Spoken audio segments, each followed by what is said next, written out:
Hey guys, my name is Chinemerim and you are welcome to my channel. If it's your first time on this channel, hello, you are most welcome. And to my returning subscribers, thank you guys for coming back. In my last video, I talked about the things you should do after you've been offered a place in a UK university, whether for your undergraduate, master's or PhD studies. Now in this video, I would give you a summarized guide on moving from your country to the UK after you've accepted your admission. I'm sharing this from experience, okay? So let's get right into this video. So after you've gotten admission, you've done all those things you need to do. I have a video on that on my channel. If you haven't watched that video, just click on the link in the description and watch the video on the things you should do once you've been offered a place in the UK. Now, I'm assuming, I'm praying that your visas are positive and you are ready to start moving. Now that you know you're coming to the UK very, very soon, if you don't have any skill at all, if you've not learned any skill, the very first thing you should do is kindly go and learn a skill now. It will be better for you now that you are still over there. Learn a skill, whatever you are passionate about.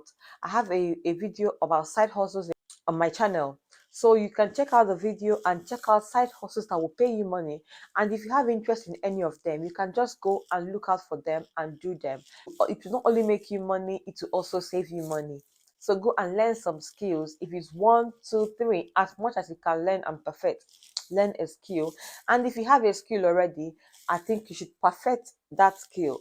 Baking, cooking, sewing, makeup, photography, so many of them. It will save you so much, I'm telling you. The second thing you should do, now you know you are leaving your country and you'll be like, okay, I need to buy this, I need to buy that. You are spending anyhow. I would advise you to create a budget of your expenses, of the things you are buying. To be honest, moving to the UK, you don't need to buy so much. In fact, you need to save more money than you are spending right now because it will help you in the first few months of moving to the UK. So save more than you are spending. Don't spend everything now. So create a budget and stick to your budget. You don't go and be buying winter jackets. You don't need them. You will buy them here. Don't buy shoes so much. You don't need them. You will buy them here, even cheaper. Don't go and buy, things you don't need, maybe electronics and all those gadgets. You won't need them. You can get them here. And sometimes you may get them cheaper. All right. So don't get all those things. All you need to get is just a few clothes. I would even advise you not to buy so much when it comes to material things. I mean, when it comes to clothing, fashion, and the rest of them. What you would buy more if you are a woman is your wig. Buy different wigs. All right. Buy braided wigs. Buy weave-on, stuff like that. These are the things you should buy more. And your makeup as well, you can buy a bit of them because I found that the makeup in this country suits the white people more than the black ones. So if you are black and buy more makeups and that would last you for a while, but don't buy too much because at some point you'd also find one that would suit you. But then buy your wigs because yes, that's where the problem is. Buy wigs, buy so many, buy a lot of them, you would need them. Apart from that, don't buy so much clothes, just a few bits that you wear for the first few weeks of your stay in the UK. With time, you can start going to Primark, charity organizations, and be buying, clothes if you want to. For what you can bring more when it comes to clothing is your traditional wear, your traditional attire. Thing you should also buy is foodstuffs, but there are foodstuffs you should buy, and there are some you shouldn't buy. I have a video on that on my channel as well. So this my channel is loaded for you guys. So I have a video on that and foodstuffs you should bring from your country to the UK. So don't go and be buying seasoning cubes, salt, cellophane bags. You wouldn't need them. Buy maybe stockfish, and local delicacies depending on your country and what you eat in your country. You may find it a bit challenging at first if you come here and you don't get all those because you may not be able to access the African shop where they sell them and you may not even know how to buy them yet. So just get them from your country and with time as you settle, you'll be able to know where to get them if you run out. And there are some that you may not be able to see in the UK at all. Please don't buy iron. You don't need it. You buy one here. If it's too costly in the shop, you can go to Facebook Market and get one for yourself. And don't waste so much money buying all those things. Save some money for yourself as a student. You would need it. Trust me, you will. So I'm assuming you've you've gone for your visa, so you must have written IELTS if that was required. You've given them your WASE, your reports and all of that. So that is out of the way. If you don't have an idea on the things you should do for visa, I have a video on my channel about that. I mean, a comprehensive video on the things you need for visa, how much you need, things you should do, how you go about it, how to apply. I mean, I have all this on my channel in one video. Before you leave, you should also make sure your passport, the one you submitted for your visa, is now back and you have your VINIT on it. I mean, your visa. Your passport at this point is the most important thing you should carry. Oh, when you are bringing all those food and all, don't forget your passport. And you know, if you have the passport and the visa on it, you cannot enter the plane. When your passport is back, start booking cheaper flights. Start looking for cheap flights. I'll advise you book ahead of time. Not like you're leaving tomorrow and you're booking your flight today. It will be too costly. You can book your flight a month ahead, 2 months ahead, 3 months ahead, a week ahead. Is better than booking a day ahead. You can use agents. Some agents have ideas on the cheapest ones. You can use agents and you can also do it yourself. Just browse on Google and check the cheapest flights to where you are going to.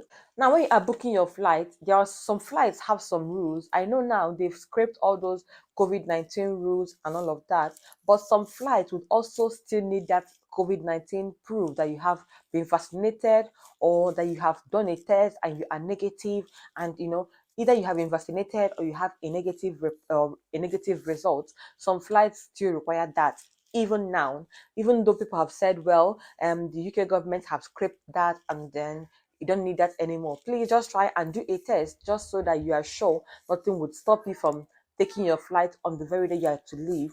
And that would be, you have to reschedule and you may pay for rescheduling and the rest of that. You don't want all those stress. So just get the things they want from you ready and keep it ready. In my last video, I talked about accommodation. I think in this video, I should talk more about it because accommodation is a big deal right now in the UK. Getting a place to stay. So once you've gotten your passport and the rest of them ready, once you've gotten them back, start making plans for your accommodation. In the city you're schooling, the city you're studying, look out for places, start making plans because when you come to the UK, you may spend up to 2 months looking for a place to stay. It is that serious now. And if you've got a family, you're coming with your family as well, you wouldn't want to spend that amount of time in a B&B, in a hotel, or in someone's place. You'd like a place where you'll be comfortable, somewhere you can call home. So try and book accommodation. Start making plans for accommodation. I've said it, go on Zoopla, Rightmove. There are so many places where you can check for houses online. Check out these sites and start making plans on how you get accommodation for yourself and for your family if you're coming with one. But if you don't have an accommodation at the moment and you're almost leaving, you can maybe book an Airbnb, a hotel, family and friends. You can check out people that can be able to accommodate you. Maybe if you have family here, they can accommodate you. They'll be costly, but you can use them for the time being until you get to move to your own place. Connect more with family and friends, hug family and friends. You can throw a mini party, just a small something, just you honestly, this hugging, spending time with family and friends, I'm emphasizing on it because yeah, you may think, well, it's not necessary. On coming here, you find out how important it is. I'm telling you from experience, you find out how important it is. So please try and spend more time. Spend more time with family and friends, mini parties, stuff like that. If you don't have money, just spend more time with them, okay? Cook together, eat together, and spend more time with family and friends. That's just it. You can apply for a personal travel allowance and you should be able to get up to £2,950 at the CBN exchange rate. So you should apply for a personal travel allowance because when you get here and you don't have pounds with you, I think it will be a bit difficult for you. Just apply for that, a personal travel allowance, as much as you can afford, and have that in your pocket so that when you come here, you'll be able to, buy things, pay for hotel, pay for things, buy food and the rest. Because if you come in and you don't know anybody, if you don't have any connection, I don't know, you're not sure you'll be lucky to meet someone that will be able to help you out there. So it will be best for you to apply for this, have some money in your pocket in pounds. I don't think there's still isolation and all of that and COVID tests and all. I think all those things have been scraped now. But you can also check out this and see if you need to isolate, if you need a COVID test, if you need stuff like that. But I think at the moment, all of that have been crashed out, so you don't need to do all of that now. You need to complete your passengers locator form at least 48 hours before your flight. Now, all the documents you have should be printed. Your flight ticket, documents, everything you have that will be as proof that you're coming to the UK to study should be printed. Don't print it in the airport. It may cost so much money, to cost about 1,000 naira or more to print a page of this in the airport. So try and print it outside before you get to the airport. Try and get everything you need printed. Everything you feel, even your CAS, get it printed. Don't leave it in your email, or don't leave it in soft copy. You can have soft copy, but also get hard copy of this, because you may be asked for it at the airport. So get everything printed out and have them in an A4 paper, so that when anyone comes to you and the person is like, what are you going for? Where are you going to? What do you have? What's your proof? You can show your proof as Sambodo and tell them that these are my proof. If you are coming with excess luggage, it will be better to pay for them online than to pay at the airport. So kindly check your luggage, check the weight, and pay for the excess online. It will be cheaper for you than paying for them at the airport. The very day you are leaving, you should at least be at the airport 3 to 5 hours before your flight time, just in case you need to check in, there are some issues and all of that. You'll be able to sort them out before your flight. To be honest, if you have issues and you are at the airport, but you have issues and you can't make it to your flight at the time you're supposed to come there, honestly, you won't get to that flight and they won't wait for you. They would leave.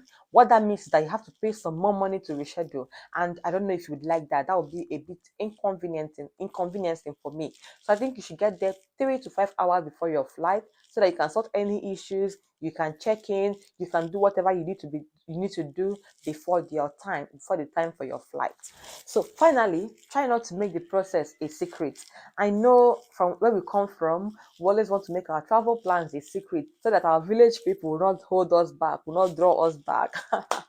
Well, I understand that, but try not to be too secretive about it. Join WhatsApp groups, Telegram groups. You would learn a lot from people's experiences, from people that have come just before you, people that have been here before you, people that have been traveling before you. You would learn so much from those groups. So try to join groups like that, and people will share their experiences, you would share yours, you would ask questions, people would answer you. It's just, a kind of a free group. You can just join and ask questions and get answers to your questions.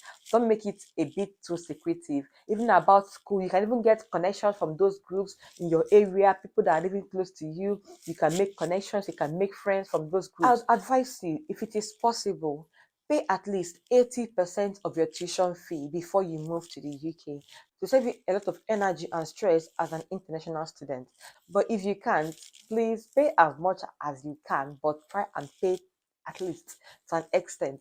Pay as much as you can, and then I hope to see you in the UK very, very, very soon. In my next video, I will tell you the things you would do once you have landed in the UK.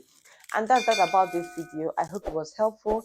Until I see you again in my next video, do take care, stay safe, and bye.